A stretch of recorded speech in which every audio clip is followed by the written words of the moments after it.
بسم اللہ الرحمن الرحیم رضی اللہ تعالی عنہ قال حضرت عبداللہ ابن عمر، حضرت عمر رضی اللہ عنہ کے لڑکے حضرت عبداللہ فرماتے ہیں، سمعت النبی صلی اللہ علیہ وسلم یقول، کہ میں نے نبی پاک صلی اللہ علیہ وسلم کو ارشاد فرماتے ہوئے سنا ہے۔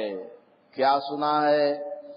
اذا مات احدکم فلا تحبسوا، جب تم میں سے کوئی انتقال کر جائے تو اس کو دیر تک گھر میں مت روکو، دیر تک گھر میں مت روکو۔ کسی کا انتقال ہو گیا تو اس کو گھر میں دیر تک نہیں رکھنا ہے، 2 دن رکھ دیا، 3 دن رکھ دیا، ایسا نہیں کرنا ہے۔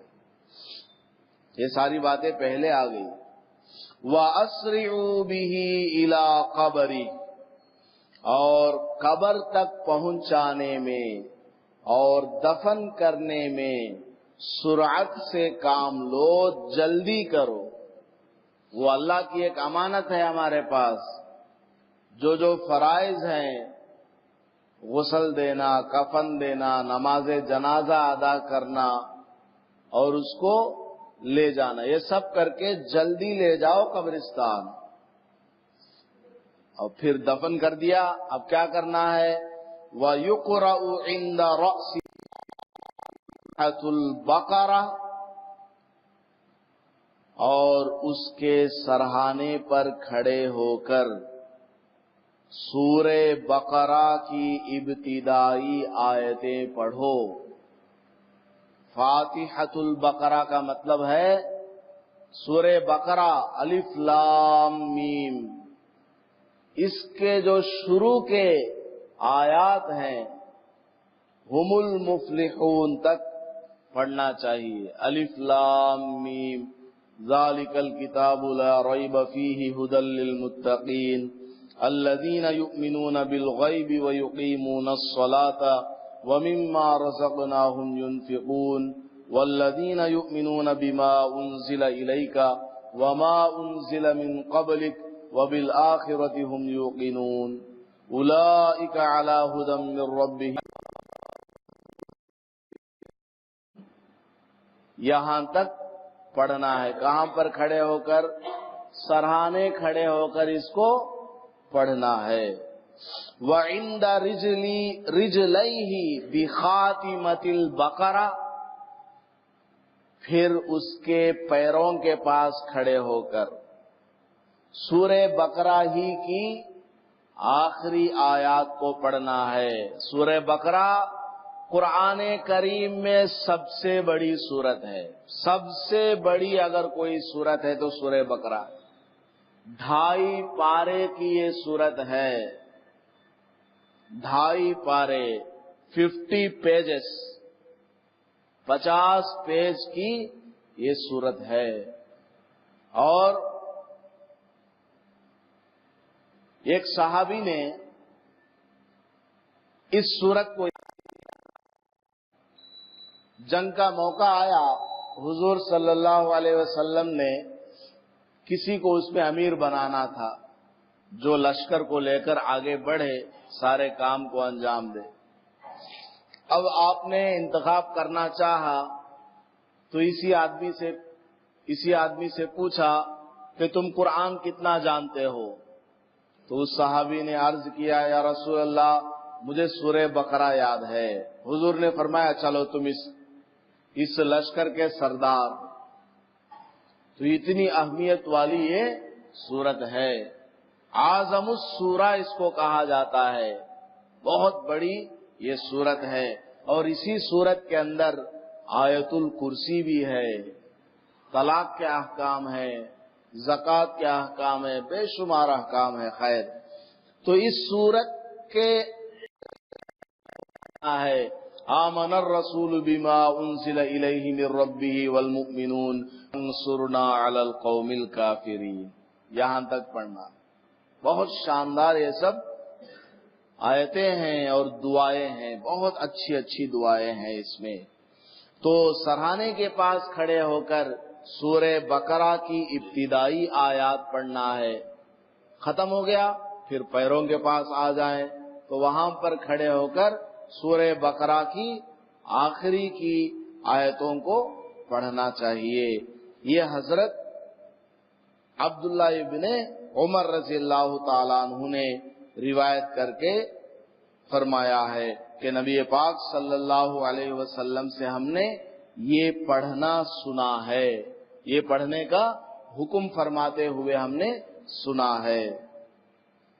اس کے علاوہ کو اور شوق ہے کہ ہم پڑھیں تو کچھ بھی پڑھ سکتا ہے، سورہ فاتحہ پڑھ لو، سورہ بقرہ پڑھنے کا حکم دیا نا، سورہ بقرہ کا ابتدائی حصہ، اس سے پہلے اگر کوئی سورہ فاتحہ پڑھنا چاہے کیونکہ وہ پہلی سورت ہے، اس کے بعد میں ہی یہ سورہ بقرہ ہے، اگر کسی کا دل چاہتا ہے سورہ فاتحہ پڑھ لے، الحمدللہ رب العالمین الرحمن الرحیم پڑھ لے، پھر بقرہ پڑھ لیا، پھر اس کے آخری حصے کو پڑھ لیا۔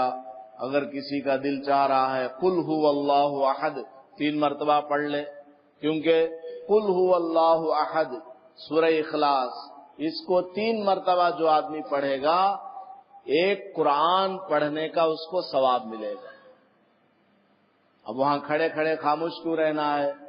لوگ وہاں کھڑے کھڑے بکتے رہتے ہیں، ذرا کھس لو، مٹھی ڈالو، پانی، ان باتوں میں لگے رہتے ہیں۔ وہاں پڑھنا چاہیے۔ آدمی مر جانے کے بعد اذا مات الانسان انقطع عنہ عملہ، جب انسان مر جاتا ہے تو عمل کا دروازہ بند ہو جاتا ہے۔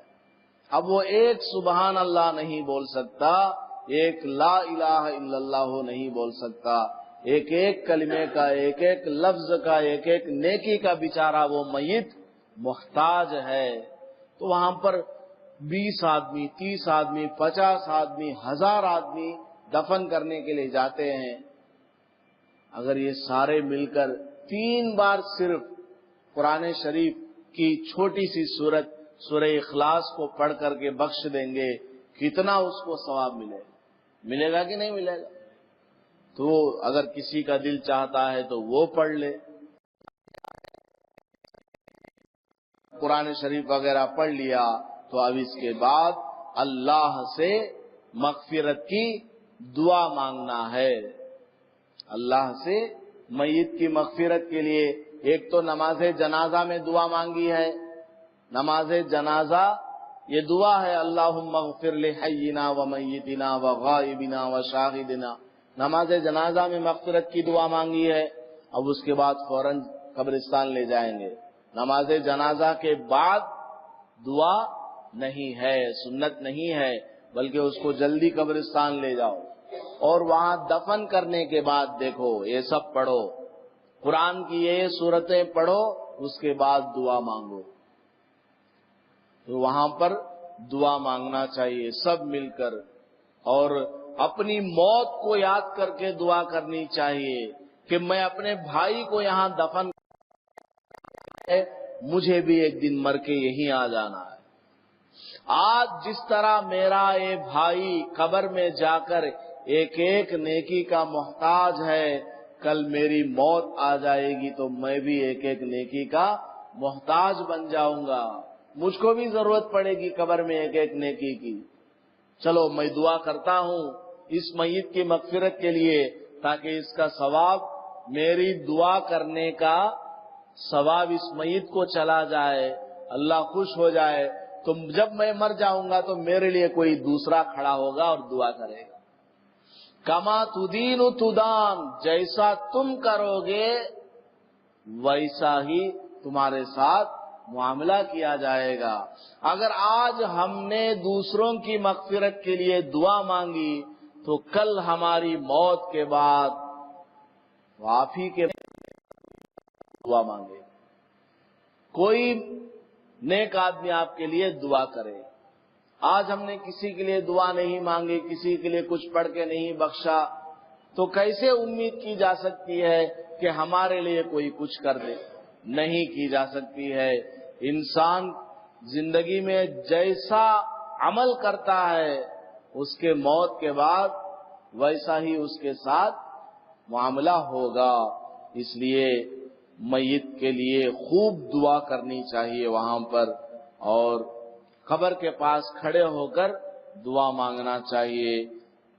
اللہ تعالیٰ سے دعا ہے کہ اللہ پاک ہم سب کو سنت کے مطابق اپنے مردوں کو دفن کرنے کی اور سنت کے مطابق سارے جنازے کے احکام کو عمل کرنے کی توفیق عطا فرمائے۔ آمین وآخر۔